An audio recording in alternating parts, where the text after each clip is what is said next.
अस्सलाम वालेकुम, मेरा नाम मोहम्मद वकार अतीक है। मैं ताल्लुक कनेक्ट रियल एस्टेट से। मैं कुछ भी बेचूं, मेरा प्लॉट के रेट आप कम लगाते हैं और मैं कुछ भी परचेज करूं, आपके प्राइस चेंज होते हैं। बेचने की प्राइस अलग, सेलिंग प्राइस अलग। क्या वजह है इस चीज की, ये मैं आपको समझाता हूं, उसको एक्सप्लेन करता हूं कि ऐसा होता क्यों है।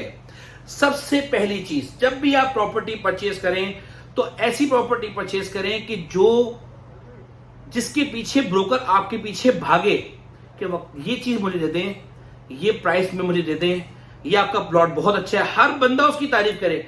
वो होगा कैसे, वो मैं आपको समझाता हूं। वो होगा ऐसे कि आपने जब भी कोई चीज प्रॉपर्टी परचेज करनी हो तो उस इलाके के एक्सपर्ट से परचेज करें। अगर बहरिया टाउन में कोई चीज परचेज करनी है तो आपको क्या परेशानी है कि आप जौहर के ब्रोकर से कांटेक्ट कर रहे हैं, नॉर्थ नाजाबाद, फेडरल बी एरिया, मेहमान, नया नाजाबाद के ब्रोकर से कांटेक्ट कर रहे हैं, सिर्फ दोस्ती यारी के चक्कर में कि आप उनसे राब्ता करके आप मुझे प्लॉट दिला दो, क्योंकि मेरे आपकी बरसों के ताल्लुकात हैं। भाई क्या जरूरत है, बहरिया टाउन में लाइन लगी हुई हजारों लोगों की, मेन एक्सपर्ट्स की।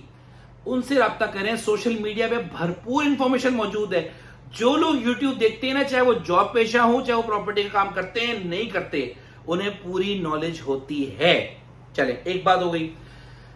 दूसरी बात, बड़ी अहम बात, आप कोई भी चीज परचेज कर रहे होते हैं, सस्ते के चक्कर में परचेज कर लेते हैं कि ये चीज सस्ती आ रही है, मैं इसे परचेज कर रहा हूं। ऐसा नहीं करना चाहिए। हमेशा वो चीज लें जो नर हो। बिल्कुल नर से मुराद ये कि सॉलिड आइटम हो, लोकेशन में अच्छी हो, खड्डे की लोकेशन ना हो, बेशक कॉर्नर हो ना हो। अक्सर बाजुकात लोगों की ये प्रायोरिटी होती है कि वो कॉर्नर प्लॉट ले लें, वेस्ट ओपन प्लॉट लें, लेकिन प्रायोरिटी में पहली चीज होनी चाहिए कि वो लोकेशन वाइज जगह प्रेजेंट भी अच्छा हो और वो प्लॉट भी अच्छा हो। जब कोई प्रेजेंट अच्छा होगा, प्लॉट अच्छा होगा, तो अपनी पूरी प्राइस में मिलेगा। जब मिलेगा प्राइस में तो बिकेगा भी प्राइस में। दो बातें हो गई।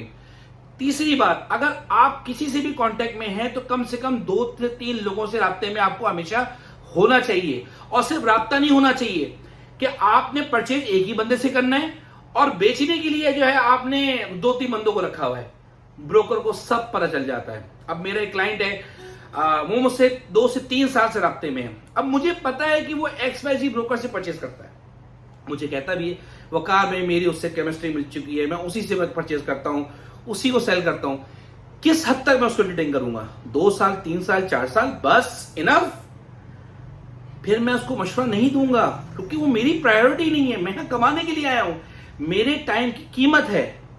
मैं अपने कस्टमर्स के लिए टाइम इन्वेस्ट करता हूं। जब आप मुझसे राब्ता करते हैं तो राब्ता करके मेरे से मेरा टाइम मांगते हैं, फ्री ऑफ कॉस्ट, इखलाकन, प्यार मोहब्बत से मांगा करें। और आप अगर ये इत्तेफाक रखेंगे जहन में कि मैं ऐसे मांग रहा हूं कि मुझे सब कुछ पता है और अगले को कुछ नहीं पता, तो हर बंदा अपनी फील्ड में एक्सपर्ट होता है। मेरे एक कस्टमर हैं, उन्होंने मुझसे कहा, वकार भाई पिछले 27 में मुझे XYZ जगह पे 51 लाख का प्लॉट मिल रहा है। हमारी वर्किंग पूरी थी, मेन मतलब 1.5 शेयर बन रहे थे। मैंने कहा भाई सर, यहाँ 51 लाख में आपको फेक कोडिंग होगी, 53 लाख का यहाँ बाहर है, 53.5 लाख में प्लॉट मिलता है। अगर आपको 51 लाख में मिल रहा है, आप किसी और से परचेज कर लें। तो कहताने का मकसद ये, वो नहीं मिला उसको प्लॉट। फिर आया 3 दिन बाद, वो कार में 53 लाख का मिल रहा है, क्या करूं? मैंने कहा आपको मैंने बताया था नहीं मिलेगा। नहीं, आपने कुछ किया। मैंने कुछ नहीं किया भाई। ब्रोकर को लोकेशन की प्राइस का हर वक्त पता होता है, क्योंकि उसके साथ दर्जनों लोग राब्ते में होते हैं। ब्रोकर और कस्टमर्स, उसको हर लोकेशन का पता होता है। एनीवेज, आप जब भी कोई चीज परचेज करें, ठोक बजा के करें। और अगर 2-3 ब्रोकर्स को राब्ते में है तो हर बंदे को प्रायोरिटी दें, हर बंदे को अपॉर्चुनिटी दें। ये बात मैंने मेरे कस्टमर हैं ऑस्ट्रिया में होते हैं, उनसे सीखी कि वकार आपको हर वक्त 2-3 ब्रोकर आपके साथ होने चाहिए, ताकि आप लोगों के दरमियान भी कंपटीशन रहे। और परचेज और सेल भी करनी चाहिए हर दूसरे के साथ, ताकि आप लोगों को पता हो कि अगर मैंने इस दफा सर्विस नहीं की तो मैं XYZ बंदे के पास चले जाऊंगा। तो कोई हर्ज नहीं, आपके 2 से 3 बंदे होने चाहिए। तीसरी मेन और अहम बात, मेरे पास जब भी पार्टीज आती हैं, कस्टमर्स आते हैं, ये बात जहन में रखिए, जब वो किसी दोस्त के साथ आते हैं ना, किसी पार्टी के साथ आते हैं, किसी कजन के साथ आते हैं, या किसी XYZ ब्रोकर के साथ आते हैं, तो ये बात जहन में रखिए, 50 to 60% ऐसा होता है कि उस भाई का, उस दोस्त का, उस कजन का ब्रोकर के साथ कोई ना कोई कट जरूर होता है। चाहे वो सामने आपको मना कर दे, लेकिन वो बाउंड होता है उस बंदे के कि मैं पार्टी लेकर आ रहा हूं, आपने वकार में मेरे 50,000 पे रखने। मैं हमेशा इस चीज को प्रायोरिटी नहीं देता, लेकिन मैं आपको समझा रहा हूं कि ऐसा होता है। इस चीज से बाज आए। भरा पड़ा है social media, majority overseas purchase करता है, पढ़ी लिखी आवाम परचेस कर रही है।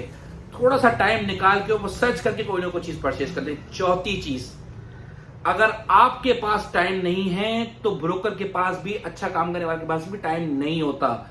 जो लोग भी आज के दौर में काम करने वाले प्रॉपर्टी परचेस कर रहे हैं, ज़हर मेहनती लोग हैं, काम पे लगे हुए तो परचेस कर रहे हैं ना, तो इट मींस ये नहीं कि सिर्फ आप भी मसरूफ हैं, आपके साथ साथ जितने भी लोग जुड़े हुए हैं वो सभी आपके काम में मसरूफ होते हैं। कुछ वक्त निकालिए, अगर कोई चीज परचेस करनी है, वक्त नहीं निकालेंगे तो डस्ट खाएंगे, उसके लिए तैयार रहिए।